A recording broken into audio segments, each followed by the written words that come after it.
Greetings and salutations, everybody. Welcome to my latest video. As you may have seen reported recently in various entertainment news sources, actor Julian Sands has gone missing. It's been about 3 weeks. He was out on a hike. There were some torrential downpours, and he's been missing for 3 weeks, and things are looking quite grim. Now, I'd only really seen him in a handful of things, maybe 5 or 10 films, but I want to do a quick video about 2 films that I always kind of associate him with and had remembered really enjoying. So those 2, of course, are first one, Warlock from 1989 and Warlock The Armageddon from 1993, both of which I hadn't seen since 1993 when Armageddon was coming out. I was kind of revisiting the first one and then I checked out the new one, but it had been a really long time, so most likely it's been almost 30 years since I'd seen these films. But anyways, I decided to dive in last week and check out both of them. And so let's first talk about Warlock from 1989. The synopsis for which is as follows. A warlock flees from the 17th to the 20th century with a witch hunter in hot pursuit. So starring alongside Sands in this, we have Laurie Singer and Richard E. Grant. You may recognize Laurie Singer from some older works such as Footloose and Man with One Red Shoe, and Richard E. Grant most recently from Loki. He played one of the Loki variants in that.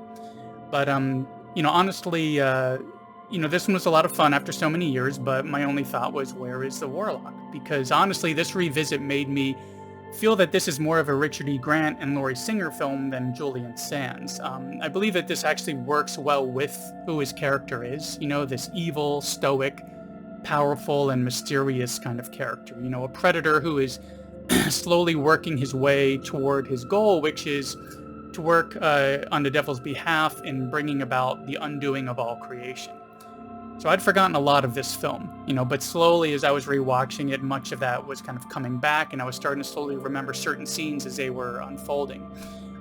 Where this one really succeeds the most, I feel, is that it kind of plays like a very long chase or road trip film, as Laurie Singer and Richard E. Grant's characters are trying to thwart the Warlock's attempts, bringing them from LA all the way across country to Boston, trying to stay one step ahead of him in his plans, and using this ancient text, by gathering all these pieces of it together to bring about the end.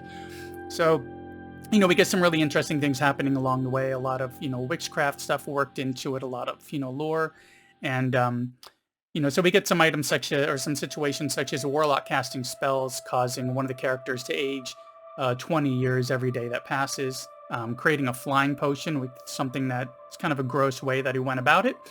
And also a situation where the witch hunter is kind of working with this old Amish man who understands the threat of this witchcraft that has kind of, taken place on his land, as the warlock was there trying to get more pages from this old book, since, the Amish had, some ownership of this. But, the only bad thing really was that, unfortunately, there were some very dated special effects, spells that are literally hand-drawn animations that were created, some bad green screen here and there and so on. But it was the late 80s, and looking at the shots that they needed, they really did the best they could for the time, for the time that this was coming out, for the budget they had, and even for the technology that they had access to in '89. So, kind of like some of the films from the 50s or 60s, where I feel like the special effects came across, less realistic and more to kind of just imply what's happening. That's how it kind of came across. So it was still very enjoyable because none of that really hurt the overall pace of the film.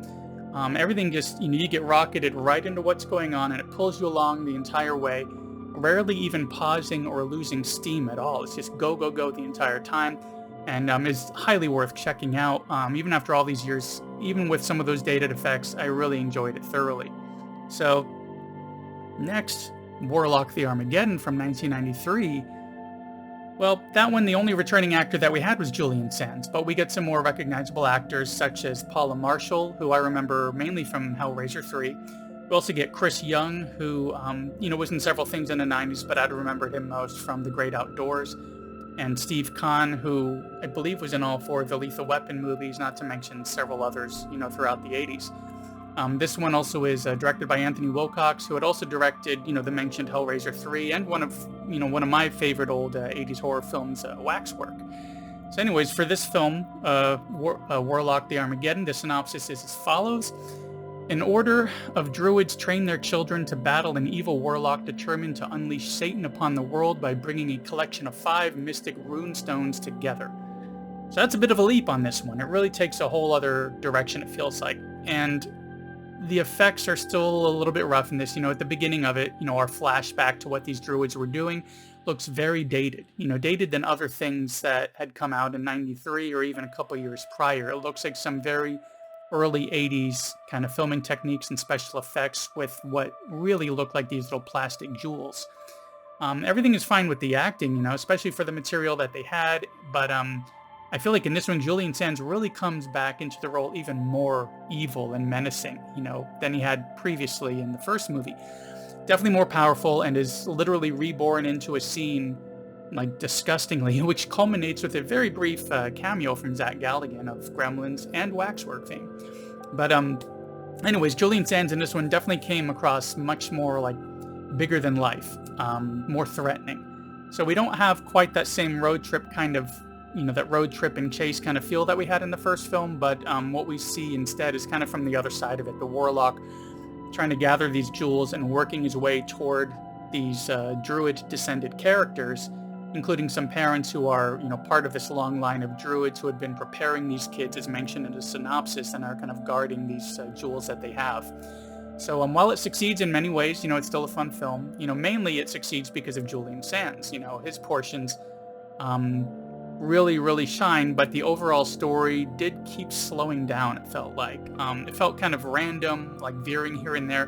But like I've said on some of the reviews, some of my previous videos for several old Hammer films, like some of the ones that didn't really hit that well, I feel like just another rewrite of this, maybe a little bit more money, to put into the special effects perhaps. Just do something a little bit more. It's not that there was something wrong with the story overall, it's just I feel like it needed one more rewrite to really tighten the screws on this one, and we could have had a much better film.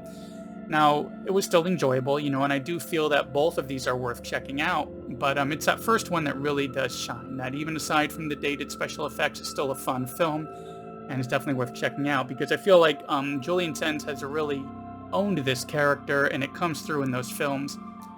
And if it wasn't for him really owning that character, to where I would always associate Julian Sands as the Warlock, I would say this should be up for both of these solid candidates for remakes.